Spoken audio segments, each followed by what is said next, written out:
juste après le grincement, les rideaux se mettent à se lever l'un après l'autre, comme si quelqu'un marchait derrière.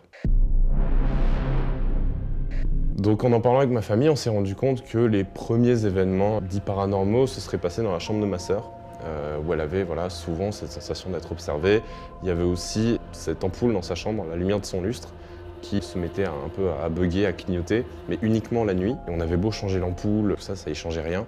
Donc encore aujourd'hui, on ne sait pas trop expliquer la source de ce problème. Moi, plus récemment, j'ai souvent vu des objets qui se déplacent tout seuls aussi. Une fois, j'étais dans la salle de bain, je prenais une douche, et à un moment, j'entends un grand bruit d'impact dans la pièce. Donc je regarde et je vois mon pot de brosse à dents qui a littéralement volé à travers la pièce. Donc il serait juste tombé du meuble, il aurait juste été au pied du meuble, mais là, il a vraiment été propulsé à l'opposé de la salle de bain. Et c'est cette expérience qui m'a fait me rendre compte que, ok, il y a peut-être effectivement quelque chose dans la maison qui nous veut peut-être pas forcément du mal, mais il y a quelque chose, et du coup ça m'a un peu fait remettre en question ce que j'avais vu quand j'avais 8 ans. Autre exemple, mon père aussi, qui lui était quelqu'un de très cartésien, qui croyait pas du tout au paranormal, aux fantômes, à ce genre de trucs.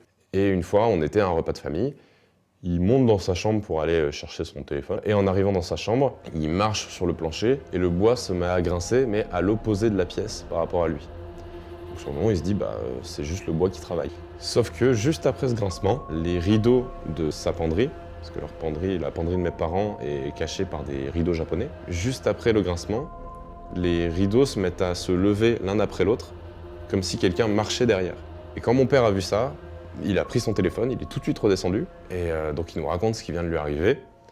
Et là, on s'est dit, ok, donc dans la maison, vraiment, tout le monde a vécu quelque chose, donc on ne peut pas forcément nier le fait qu'il y a une présence dans la maison. On ne peut pas le prouver, on a essayé de chercher des explications rationnelles, mais on est arrivé à un stade où rechercher des explications rationnelles devient plus farfelu et plus tiré par les cheveux que de juste admettre que d'accord, il y a peut-être des fantômes, une entité, on ne pourrait pas dire ce que c'est. En sachant que la maison est quand même assez ancienne, on n'omet pas le fait qu'une personne qui ait vécu dans cette maison y soit toujours d'une manière ou d'une autre. Enfin, on ne peut vraiment pas l'expliquer. Mais jusqu'à maintenant, ces entités nous ont jamais fait de mal, nous ont jamais dérangé, donc en soi, on vit avec ces événements.